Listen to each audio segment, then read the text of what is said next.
Ladies and gentlemen, this is your Impact Wrestling Report. God darn it. I haven't kicked this cold in like freaking 3 weeks already. What the hell's going on, Carl? Unfreaking believable. I'm still freaking sniffling. It's been 3 weeks. What? I'm not dying. What do you mean dying? No. I'm fine. Anyway. Ladies and gentlemen, this is your Impact Wrestling Report here at OneWrestling.com. If you don't know who I am, well, I am the Mark of the Masters, the man with the plan, Big Ray, here to stay to talk some Impact Wrestling today. Yes, Impact Wrestling 10/12/2017. Ladies and gentlemen, we are on the road to Bound for Glory. Are we bound for glory? We're not on the road. We could just say we're bound for glory. I mean, that's basically what it is. But anyway, we are bound for glory, ladies and gentlemen.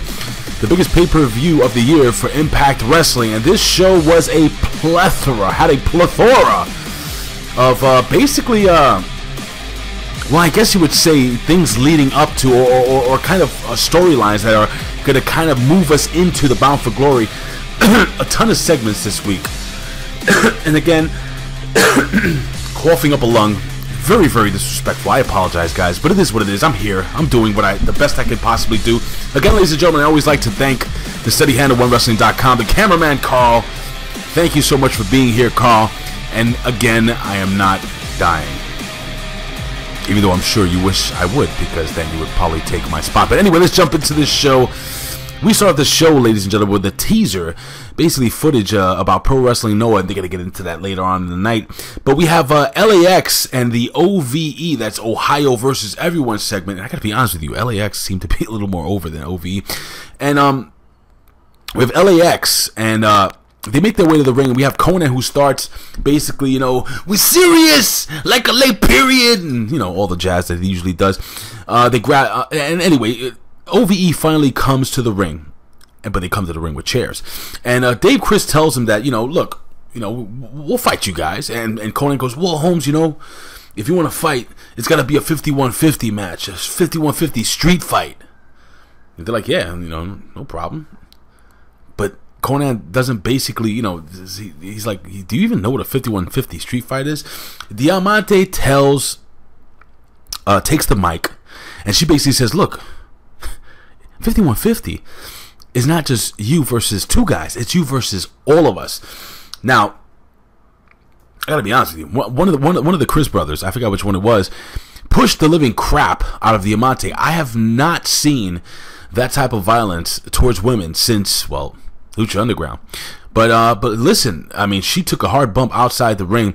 This breaks into a brawl, and LAX basically dominates because of all the numbers they have. And this was a solid segment. Oh, by the way, it was a really cool, like a double team hangman into a DDT onto a chair, and then we have one of the Chris brothers going over the, you know, getting slammed into a table outside. It was really, really, I thought, a really good segment. But again, guys, this is a very, very segment-heavy show. And I'm looking forward to GFW's, or well, it's not GFW anymore, it's just Impact Wrestling. So I'm looking forward to Impact Wrestling's Bound for Glory this year. Now check this out. I'm not getting paid for this, but this is true. This is a fact. I actually downloaded, and I have the 30-day free trial of, yep, you guessed it, the GWN, the Global Wrestling Network. And you know, they don't have right now. I think the latest Impact Wrestling they have is from September 28th, but they got a lot of stuff here, and it goes back. They have the Asylum days. They have all the pay-per-views leading up to. Let me see what we got here. We have the Impact. Let me see. Yeah, we have all the Asylum, the old school stuff, classic wrestling, so on and so forth. Now this is basically why I got this. I was really looking forward. I mean, they have stuff from 2004, 2006, 2007. TNA Wrestling. I mean, it goes all the way up, and they're still adding more stuff. British Boot Camp, so on and so forth. I gotta be honest, I haven't had any problems with this application. I thought it was pretty good. But yeah, man, we have again all the Impact Wrestling pay-per-views that started originally in 2001, and it goes all the way up to 2004, if I'm correct. Let me see how far it goes back. No. Right now we just have 2004. But pretty cool, man. I'm looking forward to looking through this. Explosion, Inside Impact, a lot of cool stuff, man. They have TNA Epic matches. Anyway, look, I'm not kidding. I'm not buying this. I bought it, but I'm not getting paid to put it over. I think it's a pretty cool app and something different. You know what I'm saying? If I don't want to watch WWE TV, I got that. And there's gonna be some noise in the background. They're landscaping again down in my neighborhood, so please forgive the background noise. It is what it is. Anyway, we move on. They play some footage of Impact at Noah, and you know what? I'm just going to cut away, and I gotta shut this down because it's gonna get really loud, and apparently you can't hear us. Carl, can you do me a favor? Can you do some help? You know what? Through the magic of editing, I'll be right back. And I'm back. I mean, this happens like every freaking week, either when I'm doing an Impact Attack or when I'm doing this. By the way, I'm going to be doing an Impact Attack, and apparently Stevie Richards had a couple of things to say about me and the fact that I'm a big fan of, you know, the Greek god Papadon, who I think is great indie talent, and he's known as a big leaguer, or, you know, big leaguing people. But I'm going to get a nice little friendly response to Stevie Richards later on in the Impact Attack. And again, you probably will still hear the background noise because it's loud as all hell, but here's what it is, the best I can possibly do. Anyway, they play footage of Impact at Noah, which is pretty cool. They have a contract signing, a press conference between Eddie Edwards and Marufuji, which was great. That was during their championship match. I thought it was great. They play another video package, basically recapping all the issues between Bobby Lashley and American Top Team, and then we go to another video package with Garza Jr. and Johnny Impact. Again, video package at the video package. I'm not a big fan of this, I gotta be honest with you guys. I've told you this in the past a bunch of times. You guys watch me on a regular basis, been watching me for years, and I hate this stuff. But we finally have a match. We have Rosemary versus Hannah Harper. Well, this is basically a squash match, and it led to a red wedding for 1, 2, 3, and that was pretty much it. A really quick squash match. We have Rosemary defeating Harper, and then Demon Assassin, she grabs the microphone and she says that nothing makes her happier than finding an opponent worthy of her brand of violence, and that person being, well, Taya Valkyrie. And Taya Valkyrie actually comes out and she accepts the dance with the demon, quote unquote. Taya slowly makes her way to the ring, and God, I could watch her walk to the ring all freaking day. But anyway, she comes to the ring and it looks like Rosemary's gonna attack her, but no! Dude! And do that, I mean, depending on, you know, who's watching this. Taya with the red mist to the face of Rosemary, taking her out. Then she hit the road to Valhalla, and then she just leave it like this. I wish I was Rosemary. You don't know what I'm talking about? Go back and watch. And we have some more segments. We have Terrence Terrell and Gail Kim. By the way, guys, Gail Kim was just an absolute delight during this weekly's press conference or teleconference call here at OneWrestling.com. If you haven't heard it, hey, take a look. I get in like about 4 or 5 times. I can't even know. I don't even remember. Either Josh Matthews and Gail Kim. Got to speak to Gail Kim. She was pretty freaking amazing, pretty awesome, and just one of the sweetest people in the world. But Terrence Terrell makes her way to the ring, and my God, again, Terrence Terrell just looks absolutely wonderful, to say the least. God, fantastic. Anyway, yeah, so she makes her way to the ring, and you know, she goes back and forth, and she starts talking crap about Gail Kim. Gail Kim finally comes to the ring, and she goes, you know, she doesn't understand why, and this being Terrence Terrell, she doesn't understand why people cheer her or her husband, you know, and she doesn't understand why the hell the husband's freaking married to her. I mean, she thinks her, you know, Gail Kim's a piece of garbage, which I totally disagree. Gail Kim's absolutely beautiful. And anyway, Gail Kim, like I said, comes out and she nails her. Gail Kim nails Terrence Terrell with one of the biggest slaps. They actually showed it in slow motion, and she slapped the living taste out of her mouth. Excuse me. And she goes on about karma, so on and so forth, that being Gail Kim. Really cool. And, well, CCC, apparently, Alberto El Patron is back, so now I'm going to be able to do this Spanish voice. And they have a package for him returning at Bound for Glory.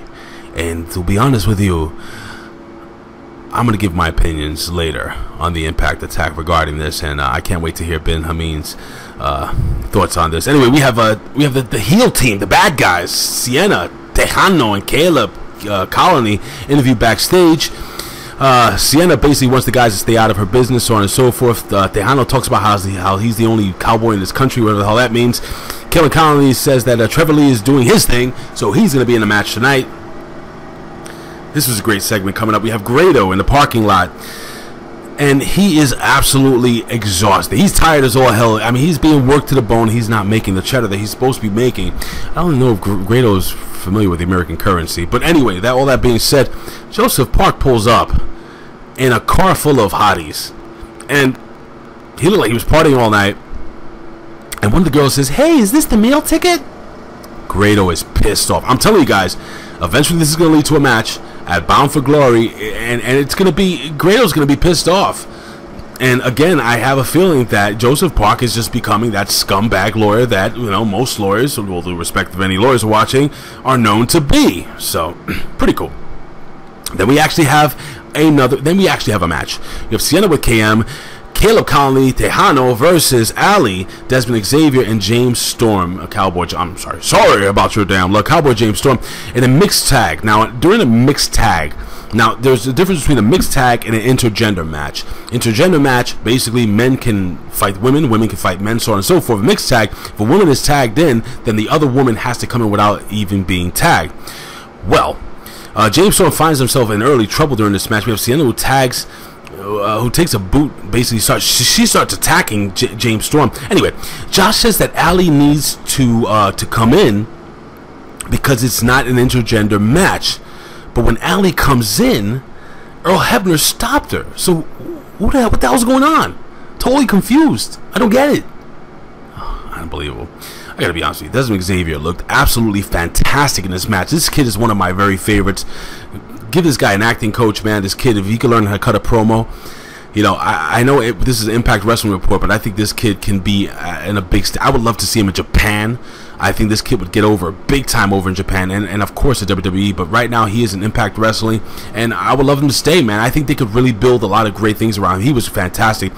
Anyway, we're going to fast forward to the end of the match. We have Xavier trying to go to the top rope after the chaos basically ensues between everybody, and he tries to nail Caleb Conley, but Trevor Lee knocks him off the rope. However, it's James Storm who is the legal man, and he is the last call super kick, so sorry about your damn luck, Mr. Caleb Conley, for the 1, 2, 3. Ali, Desmond, Xavier, and James Storm win. Post-match, we have Tejano standing off with Cowboy James. I have a feeling there will be a match at Bound for Glory between Tejano and Cowboy James Storm, and I would love it to be either a Texas Death Match or a bull rope match. I should make a comment about that, but and we'll talk about that, like I said, later on Impact Attack over at Hacker Hameen. Download or subscribe to Hacker Hameen anywhere you listen to your favorite audio content, podcasts, so on and so forth. Just type in Hacker Hameen, comes up right away. Then we have in the locker room, we have Eli Drake who cuts a promo about retaining the title at BFG. We have Eddie Edwards talking about how much it meant to win the title at Noah, which again, they show clips of the match. It was awesome against Matafuji. And then we have John Bolin. John Bolin. Now, last week, if you listened to the Impact Attack, me and Ben were talking about John Bolin, or Ben, and John Bolin was actually in a tag team when he was at OVW, Ohio Valley Wrestling. This was WWE's developmental back in the day with Ryback, and they were called High Dosage. Get it? High Dose, Anyway, and they were kind of making fun of. There was a team with I think it was Robbie Rage and Kenny Chaos, High Voltage, basically, and they were basically making fun of those guys. Those guys were wrestling over at WCW. So yeah, man, Anyway, this guy's a legit tough badass. Ben Hameen puts him over. He says this guy's a real deal, and I believe Ben. Ben's been in the business for over 10 years, and he knows what he's talking about. We have Garza Jr. By the way, Garza Jr. I was watching the first Impact Wrestling on TV. Not the first ever. I'm talking about not the non-pay-per-view. It was a 2004. Anyway, they had Garza Sr., rest in peace. And I was like, holy crap, I'm looking at his kid. Yo, they are the spitting images of each other. They wrestle very, very, very similar. Garza Sr. a little bigger, thicker. But my God, man, really cool stuff. But anyway, he talks about how much it means for him to be in Japan, as they were in Japan, so on and so forth. And he's looking to get his hands on the global title. Then they show LAX in the clubhouse, talking about what happened earlier. And Conan says Homicide will be back for BF2 because Homicide wasn't there. And Low-Key isn't there. I'm wondering if they're going to address this next week's episode, because as you and I both know, it's just me and you here, Low-Key no longer with the company. and I don't know if they're gonna write him off or something like that. So we have Moose, who returns to America Top Team facility, and he parks his car. Basically, they take up 2 handicap spots. It's just the parking lot was empty. I don't know what the hell they did that for. But anyway, and him and his friend show up with pipes. Who's his friend? Well, former UFC champion, UFC legend, and the runner-up of I was gonna say Tough Enough. What the hell was the UFC? Anyway, the UFC gimmick where they have all the up-and-coming fighters. Why can't I remember? Ultimate Fighter, that thing. Stephan Bonner. Pretty awesome. And then we have the main event of the evening, scheduled for one fall. Okay, thank you guys. Garza Jr. versus Johnny Impact in the one's contender match, and Jesus Christmas, I wonder who the hell's gonna win this one. Back and forth during the first segment, ending with Johnny Impact doing some crazy parkour stuff. He does this crazy parkour jump off the steps into a back elbow, which was pretty damn cool, man. Impact returns from their commercial break, and we see what all the guys and girls, well, mostly girls and some guys, it's the year 2017, they came to see the Big Burrito, and Garza pleases. He rips off his pants, showing off the Big Burrito like his dad used to do back in the day. And Johnny Impact super kicks him for a near fall. Anyway, we fast forward. We go to the final part of the portion, final portion of the match, where it was really back and forth. And I got to be honest with you, guys and girls.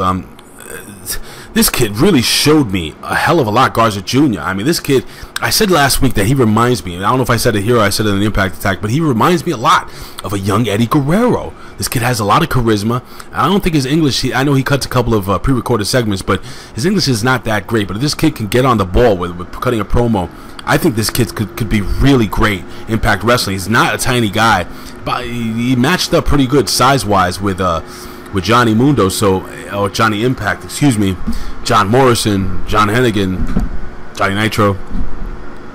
But I think this kid has a bright future, man. Really, really awesome. This match was absolutely fantastic. I absolutely love this match, but we're going to fast forward. There was this crazy Boston Crab, right? So he has been a Boston Crab, and then he leans back, grabs both arms into a surfboard, which was awesome. But then Johnny Impact is able to roll him up, and then they go back and forth for like crazy small package roll-up pins, but Johnny Impact finally gets the final roll-up pin for the 1, 2, 3. Johnny Impact is the #1 contender. Then we have Jim Cornette, who did not show his junk. If you don't know what I'm talking about, Google it. He, pre-recorded. This is way before he showed his junk off, apparently, and way before he got into a fight with Mr. How's it go? Santino Marella. Haven't done that in a long time. Am I doing it right? Yeah, pretty good. Anyway, Cobra. And he starts getting interviewed, but while he's being interviewed, Chris Adonis comes into the ring with a big piece of wood and smashes it over the back of the head of Johnny Impact, and Jim Cornette is absolutely not happy. Now we basically go off where we have we're back to the American Top Team facility, where we have Moose along with his boy Stephan Bonner, and they come in, and they have a young girl at the front, and hey, hey, is this guy here? Is this guy here? Is so and so here? And oh no, but hey, I don't know who you guys are, but just walk right on in with those big lead pipes. They go in and they destroy the entire facility, and there was this big glass case where they have all these titles and stuff being shown off, and they basically steal the title. So they go into American Top Team, right? Break all the glass, destroy the place, basically. They steal stuff. These are the baby faces, by the way. They steal stuff, being titles and stuff that don't belong to them. And then not only that, but pretty much that girl's gonna get fired. Way to go, good guys. I don't know. Doesn't make sense to me. I'm just saying. And I feel bad. The poor girl, she's taking all the brunt. Anyway, listen, guys. This was segment-laden show. I like the wrestling. I like watching the wrestling. I've said this 1,000 times. Neither here nor there. Hey, listen. It was what it was. Hey, I'm recording this 10/13/2017. It's Friday. It's Friday the 13th. And I wish you all a creepy Friday the 13th. I always say this. I would do this for a living, but if I couldn't, I'd do it anyway. Why? Blah. Because I love talking wrestling. And I love talking with you guys here at OneWrestling.com. Keep it creepy. Friday the 13th, baby. See ya. Peace.